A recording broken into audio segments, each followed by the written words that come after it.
वालेकुम व्यूअर्स, मैं हूं डॉक्टर शफकत फारूक और आप देख रहे हैं मेरा चैनल के do it if you don't. जैसा कि मैंने प्रॉमिस किया था पिछले व्लॉग के एंड पर कि अगला व्लॉग जो है वो होगा हमारा द न्यू वर्ल्ड डिसऑर्डर। कैसी टर्म है, अच्छी है ना। सेलाने डियोन एक कैनेडियन सिंगर है। वो कहता है कि अब ये अंग्रेजी में है, मैं आपको पढ़ देती हूँ। Life imposes things on you that you can't control, but still you have a choice of how to get through these enforced things. मतलब ये है कि ज़िंदगी में आपके सामने कुछ चीज़ें ऐसी आ जाती हैं जो कि आपके कंट्रोल में नहीं होती, आपके ऊपर इम्पोज कर दी जाती हैं। और आप बिल्कुल सोच सकते हैं कि हमारे मुल्क में क्या क्या कुछ इम्पोज होता है लोगों के ऊपर। आप उनसे छुटकारा हासिल नहीं कर सकते। लेकिन वो कहता है कि जो वो कहना चाहता है, वो कहता है कि आपके पास फिर भी चॉइस होती है कि आप इन चीज़ों में से कैसे गुजरेंगे। और ये डिपेंड करता है कि आपका अपना चीज़ों के बारे में विजन क्या है, आपकी स्ट्रेटजीज क्या है मुख्तलिफ, आपके जो अपने टारगेट्स हैं। चूँकि आपका मकसद है अपने टारगेट्स को अचीव करना। आप बच बचा के निकलते हैं तो आपने उनके लिए हमेशा से एक स्ट्रैटेजी बनाकर रखी होती है। आपका प्लान A, B, C सब कुछ होता है। आपको पता होता है आप कहाँ स्टक होंगे, आपने क्या करना है, आप कहाँ स्टक होंगे, आप क्या करना है, आपने क्या। ये मैंने सारी ज़िंदगी यही कुछ किया है। तो इंफॉर्मेशन डिसऑर्डर जो है वो एक ऐसी ही चीज़ है जो कि आपके ऊपर एनफोर्स कर दी जाती है। यानी आप वो है, बस है, और आपने उसी के साथ रहना है। और ये इंटेंशनली भी होती है और अनइंटेंशनली भी होती है। और ये अब हमारे ऊपर है कि हम इसके साथ डील कैसे करते हैं। अब एक लीडिंग सोशल मीडिया एक्सपर्ट है first draft, misinformation and disinformation. अब ये जो एक्सपर्ट जो है ना,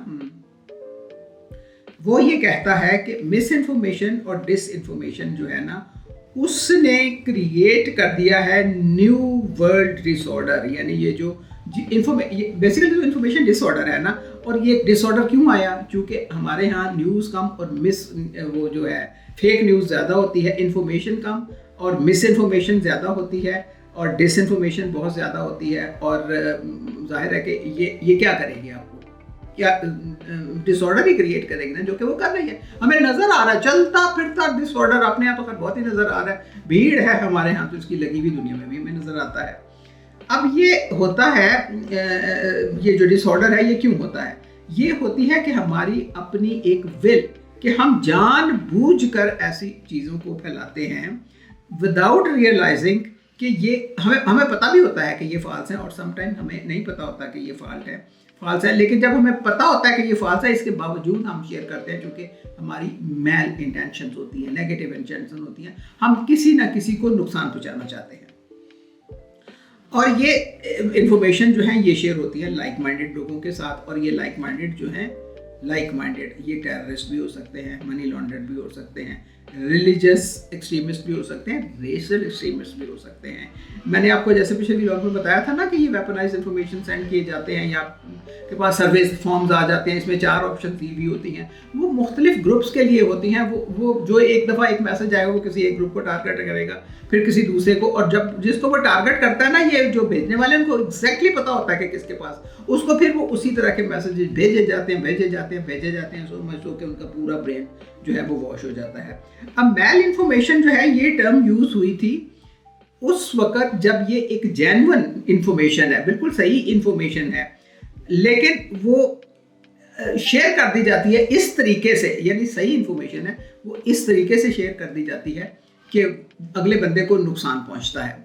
और ये हमारा माशा तो इसमें माशाल्लाह मास्टर क्या PhD है कि आप अच्छी खासी खबर को आप यानी पता नहीं उसका कैसे क्या बना देते हैं। अब हिलेरी क्लिंटन के साथ क्या हुआ था, वो जिस बंदे की वो स्टोरी लगी, अगर आपको याद हो, बहरहाल मैं उसको नहीं जानना चाहती वरना ये टाइम खत्म हो जाएगा। उसकी ईमेल्स थी, उसकी पर्सनल ईमेल्स थी, ऑफिशियल ईमेल्स थी, और उनको लीक कर दिया गया पब्लिक में। यानी दोनों को मिक्स कर दिया, उसकी पर्सनल और जो ऑफिशियल ईमेल्स थी उन दोनों को मिक्स कर दिया गया, और उसके बाद उनको पब्लिक कर दिया गया और लोगों को बताया गया जी ये है हिलेरी क्लिंटन, ये है इसकी कोरेस्पॉन्डेंस मुख्तलिफ लोगों के साथ ना। अब किसके पास, लोग तो सिर्फ पढ़ते हैं, हेडलाइंस पढ़ते हैं और बस उसके पीछे चल पड़ते हैं। कोई ये नहीं जहमत कर सकता ना, किसी के पास इतना टाइम होता है कि वो देखे कि इसमें इसकी ऑफिशियल कौन सी है। वो एक्चुअली जो तासुर उन्होंने दिया वो ये था कि ये अपना ऑफिशियल जो अकाउंट है उसको अपने पर्सनल यूज़ के लिए करती थी, और पता नहीं किस किस को क्या क्या इन्फॉर्मेशन जो है ये है असल में क्रैक्स ऑफ द मैटर। पता नहीं किस किस को क्या क्या इन्फॉर्मेशन जो है ना वो भेजती रही इसमें ना। अब जो लेटेस्ट इन्फॉर्मेशन जो है ना, वो डेफिनेशन जो है ना वो मेल इन्फॉर्मेशन दी, ये है एक स्टोरी लाइन, यानी एक ऐसी इन्फॉर्मेशन जो कि एक जिसमें एक न्यूज़ आइटम जिस या आप स्टोरी लाइन कह दें, जो कि एंटायरली फेक नहीं होती। जैसे मैंने ऊपर आपको बताया वो एंटायरली फेक नहीं होती, लेकिन उसमें कुछ जेन्युइन कंटेंट, वो जैसे कहते हैं ना कि वो बात कुछ तो होगी जिसका बतंगड़ बनता है, तो या वो कहते हैं कि जहाँ से धुआं उठ रहा होता है वहाँ डेफिनेटली आग होती है, वरना धुआं ऐसे नहीं उठता। तो इसमें कुछ ना कुछ एक जेन्युइन होता है, लेकिन वो जो कल्प्रेट होते हैं ना वो इस तरीके से रिफ्रेम करते हैं और उसको इस तरीके से पोर्ट्रे करते हैं कि वो मिसलीडिंग बन जाती है।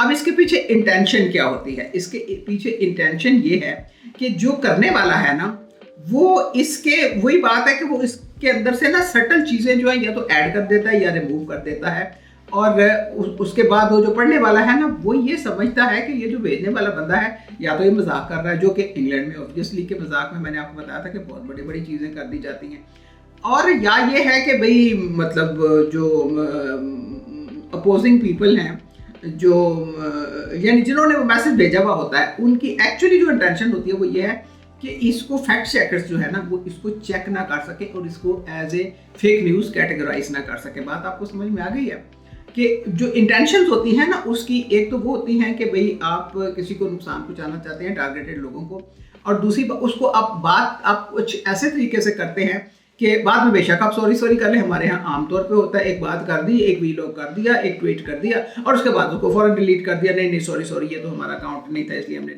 लेकिन वो मैसेज भी कन्वे कर देते हैं और वो डैमेज भी कर देते हैं।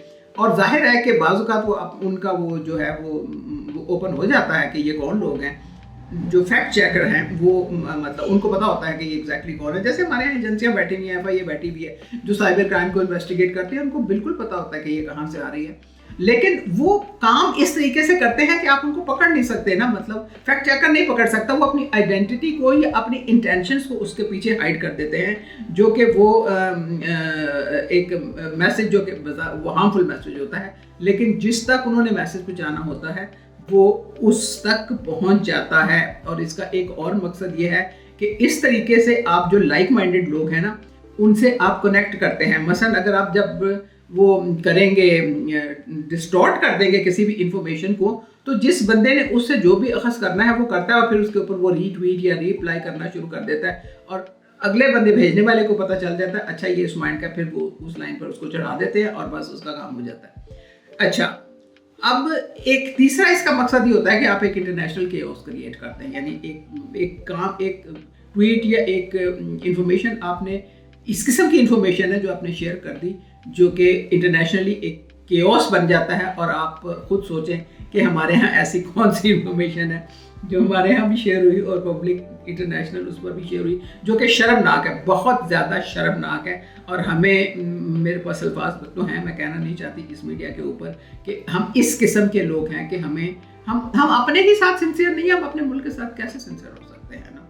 कोई शख्स सोच समझ कर होशो हवास से ऐसा काम नहीं कर सकता जो हमारे यहाँ इंफॉर्मेशन जिस किस्म की इंटरनेशनल लेवल के ऊपर शेयर हुई, और फिर जितना हमारा मजाक बढ़ा और जितने हमारे ताल्लुकात ख़राब हुए, कोई होशो हवास में नहीं करता, लेकिन आपके पर्सनल इंटरेस्ट आपसे ये सब कुछ करवाते हैं। यानी ये चीज़ें एनफोर्स होती हैं हमारे ऊपर और आप फिर उनमें से निकलते हैं।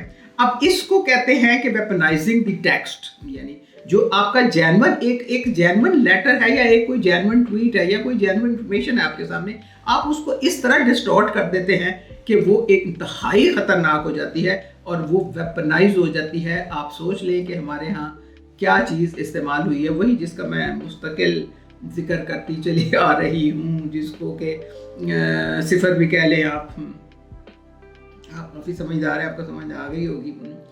अच्छा, अब एक मैं और आपको बड़ी मज़े की बात बताऊँ, ये जो हाउस स्पीकर थी ना अमेरिका की, उसके दौर में, ट्रंप के दौर में, नैंसी पेलोसी, जिसका वो जो कंप्यूटर है वो जो अटैक किया था ट्रम्प के साथियों ने उसके ऊपर, तो उसका लैपटॉप उठा के नैन्सी पेलोसी का सीधा रशियन उसमें पहुंचे। अब मकसद क्या था? रशिया ने कहा था कि मैं नैन्सी पेलोसी का वो खरीदना चाहता हूँ, नहीं, एक इमेज क्रिएट करना, एक इमेज क्रिएट करना कि हमारे यहाँ जो है ना उसका इन्फ्लुएंस है, लोगों का दूसरे ममालिक का इन्फ्लुएंस है, वो हमारे इंटरनल अफेयर्स में टांग अड़ाते हैं वगैरह वगैरह वगैरह। आप सोच लीजिए कि लोग किस हद तक जाते हैं। उसने वो एक जगह पर वो कर रही थी, मतलब कहीं उसका कोई एड्रेस था, वो एड्रेस कर रही थी, तो वो एड्रेस ज़ाहिर है वो एक हाउस स्पीकर थी, वो रिकॉर्ड हो रहा था, वो इंटरनेशनल और नेशनल मीडिया के ऊपर भी आ रहा था। जब वो नेशनल मीडिया के ऊपर आया और वहाँ से लोगों ने पिक करके जब उसको यूट्यूब पे डाला, तो वो मतलब उसकी आवाज़ स्लो कर दी। ये आपने देखा अक्सर आपके ट्विटर में भी ये चीज़, इसमें सॉरी ये जो क्या है भाई आपका व्हाट्सएप, उसमें भी ये चीज़ प्ले होती है।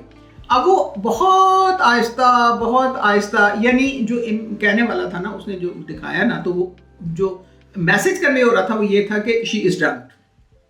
अच्छा, अब वहां से जो मैसेज पिक हुआ वो ये था कि वो उन्होंने लोगों को दिखाया, नीचे कैप्शन लगा दिया उसकी पिक्चर के नीचे, उन्होंने कहा कि देखें ये स्टम्बल कर रही है, ये वो स्टैमर कर रही है, इसे बोला नहीं जा रहा, इसने इतनी ज़्यादा पी रखी है। अच्छा, बाय द टाइम वो उन लोगों को पता चला जो कि फैक्ट चेकर थे, और वो उस ट्वीट को हटाते काम हो गया हुआ था नैन्सी पेलोसी साहबा का। तो ये एक बहुत ज़बरदस्त एग्जांपल है, ये आप नेट पे जाके देखिएगा, यूट्यूब में आपको ये वीडियो उसकी मिल जाएगी, अगर वो बिल्कुल ही टोटली जो है ना वो आउट ऑफ रीच कर दी गई है। तो ये है, तो ये इस तरह चीज़ें जो हैं वो फैलाई जाती हैं। हमारे यहाँ भी देखें, एक बेहुदा किस्म की इन्फॉर्मेशन आ गई उसके ऊपर, यूट्यूब के ऊपर या ट्विटर के ऊपर या फेसबुक के ऊपर, और उसके बाद वो जनाब वो फैलनी शुरू हुई। जो ही फैलनी शुरू हुई, जिसने भेजा उसने फटाफट डिलीट करके मदद कर ली, लेकिन वो जिसको मैसेज पहुंचाना चाहते थे मैसेज पहुंच गया, जो डैमेज उन्होंने करना था, जिसको डैमेज उन्होंने करना था वो हो गया। तो ये जो है ना, आप कंटेक्स्ट जो है ना वो वेपनाइज करते हैं। अब ये मिस इन्फॉर्मेशन जो है ना, ये एक नया फिनोमेना नहीं है, लेकिन 2016 के इलेक्शन और कुछ और स्पेसिफिक इवेंट्स ने इसको मतलब यूज़ करना शुरू किया विद नहायत ख़तरनाक, उनके जो जिसे नेफेरियस डिज़ाइन कहते हैं, उस तरीके से उन्होंने इस्तेमाल करना शुरू किया, और उन्होंने एक्चुअली इसको वेपनाइज कर दिया। वेपनाइज का आपको पता ही है कि इतनी खतरनाक कि वो आपको उससे कहीं ज़्यादा डैमेज कर देंगे जितना कि कोई गोला बारूद या कोई तोप तफंग जो है वो आपको करता है। वो तो आप रीबिल्ड कर देंगे, लेकिन इमेज बंदे का डिस्टॉर्ट हो जाए, परसेप्शन बंदे का डिस्टॉर्ट हो जाए, सारी ज़िंदगी वो साथ रहता है, वो कभी नहीं चेंज होता। मैंने आपको बताया था कि वो उसका मार्क एंटनी के साथ जो परसेप्शन लग गया, और ऑक्टेवियन के साथ जो परसेप्शन लग गया, क्लोपेट्रा के साथ जो परसेप्शन लग गया, वो आज तक चेंज नहीं हो सका। जनरेशन बदल गई, मुल्क तबाह हो गए, लेकिन वो नहीं बदला। तो ये है, इसको कहते हैं वेपनाइज्ड इंफॉर्मेशन। अब जो फिलिपीन का वो रोड्रिगो डुटर्टे का जो इलेक्शन हुआ था, वो भी इसी चीज़ की एक कड़ी थी। वो ब्रेक्सिट के दौरान भी हर चीज़, ये सब कुछ यही कुछ हुआ बिल्कुल ब्रेक्सिट के दौरान भी, और उनको तो पता है कि किस बंदे ने ये किया। और जब ये सब कुछ हो गया वो डिटैच हो गया, और फिर वो कहीं का नहीं रहा बरतानिया, उसकी पूरी इकोनॉमी स्टैंड स्टिल हो गई। सारे लोग जो दूसरे मालिक से आए हुए थे वो भागे वहाँ से। अब उनको ना कोई ट्रक ड्राइवर मिलता है सप्लाई के लिए, ना उनको पेट्रोल पंपों के काम करने के लिए कोई बंदा मिलता है। अब उस बंदे से को जब पकड़ा तो उसने कहा, भी मैंने तो अपनी सही इंटेंशन से किया था, मेरा तो ख्याल था कि ये जो दूसरे लोग जाएंगे और हमारी इकोनॉमी जो है और हमारा पैसा जो हमारे मुल्क में रहेगा, मुझे क्या पता था कि वो अपने जाते हुए पैसे भी साथ ले जाएंगे। ये है सूरत हाल। अब ऐसे लोगों का आप क्या इलाज कर सकते हैं? कुछ नहीं, वो बड़ी मासूमियत से कह देंगे जी कि मैं, यानी उसकी इंटेंशंस को नहीं चेक कर सके ना आप। जो फैक्ट चेकर थे वो उसकी इंटेंशन को चेक नहीं कर सके और उसको फ्री हैंड दे दिया, और फिर नतीजा आज बरतानिया भुगत रहा है और भुगतता रहेगा। तो अब ये ऐसे मतलब वेपन हैं जो कि जिसके कॉन्सिक्वेंसेस, यही उसने कहा था ना कि बाज़ का चीज़ें आपके ऊपर इम्पोज कर दी जाती हैं जो कि बहुत ख़तरनाक होती हैं, लेकिन अगर आपको उनकी समझ आ जाती है तो आपके पास चॉइस होती है कि आपके साथ आप उनके साथ कैसे निपलेंगे। मसलन मैं आपको एक बात बताऊं, जब ये फिलिपीन के उसका रोड्रिगस का इलेक्शन हो रहा था ना, उसने एक बंदे को हायर किया जो कि स्ट्रेटेजिस्ट था।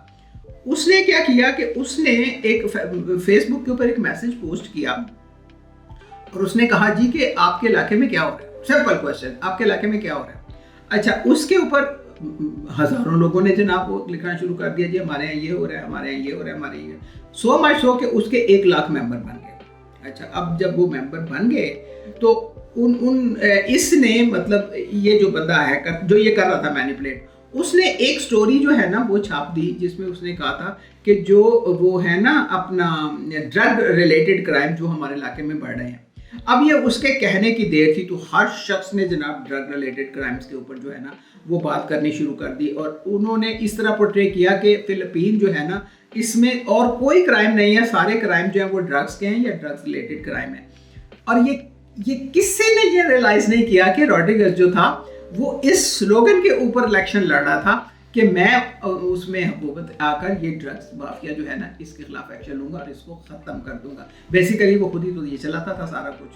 तो ये लोग जितने भी उस फेसबुक के ऊपर वो लोग आ गए जो पोस्ट करना शुरू हो गए, और जो उन्होंने वो उसके खिलाफ एक मुहिम काम कर दी, नतीजा ये हुआ कि रॉड्रिगेज का जो ओपोनेंट था वो हार गया। और जब वो उसमें आया, पावर में आया, तो उसने इसकी आड़ में कि ये ड्रग रिलेटेड लोग हैं, ये ड्रग माफिया के लोग हैं, उसने इतनी एक्स्ट्रा जुडिशियल किलिंग की कि आप तसव्वुर नहीं कर सकते। लेकिन वो ड्रग माफिया के खिलाफ एक्चुअली नहीं थी, वो उसकी आड़ में अपने ओपोनेंट को करना चाहता था, मारना चाहता था, उसने मार दी।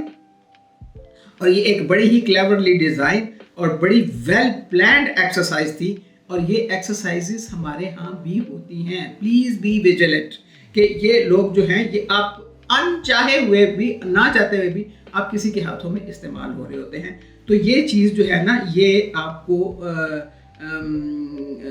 जो है ना वो जहन में रखनी चाहिए कि कहीं आप किसी की कैंपेन को ना चाहते हुए तो नहीं आगे बढ़ा रहे, आपको समझ नहीं आ रही। जैसे रशियंस कहते हैं कि प्रोपेगेंडा और डिसइंफॉर्मेशन जो है ना वो एक इनविजिबल रेडिएशन है। इनविजिबल रेडिएशन आपको नहीं नजर आती, वो आपके इर्द गिर्द, आपके सारी बॉडी के ऊपर, आपके पूरे यानी आपके पूरे माशरे में, आपके पर्सनालिटी के इर्द गिर्द वो इनविजिबल रेडिएशन होती है, वो आपको नहीं पता चलता, लेकिन उसका इफेक्ट जो है ना वो जानलेवा होता है। और ये आपको मैंने बता दिया, ये बड़ी ही एक टेक्स्ट बुक एग्जाम्पल है ये जो रॉड्रिगेज का इलेक्शन था। तो अब आपने जनाब विटनेस किया डियर रीडर्स के हमारे इर्द गिर्द हो क्या रहा है, दुनिया में क्या हो रहा है, हम किसके हाथों किस तरीके से क्यों इस्तेमाल हो रहे हैं। भाई सोचने के लिए अल्लाह ताला ने दिमाग दिया है ना। आज ही मैंने अपनी ब्रेन MRI कराई है, चूँकि मेरे साथ में दर्द होता था, मुझे डॉक्टर कहते थे ये जो तुम करती हो ना व्लॉग और ये सब छोड़ दो, ये सारा कुछ इसी वजह से होता है। पता नहीं, मुझे नहीं पता, आप बेहतर बता सकते हैं मुझे कि ये इस वजह से होता है कि नहीं होता। फिर मैंने कहा अच्छा मैं MRI करा लेती हूँ, और वो MRI में जो कुछ हुआ है मैं आपको किसी वक्त एक अलग व्लॉग में सुनाऊंगी कि वो उन्होंने वो जो शोर और ये जो कुछ मैं करती हूँ उन्होंने मेरे ऊपर उसका टेस्ट कैसे किया, इट्स अ बेसिक।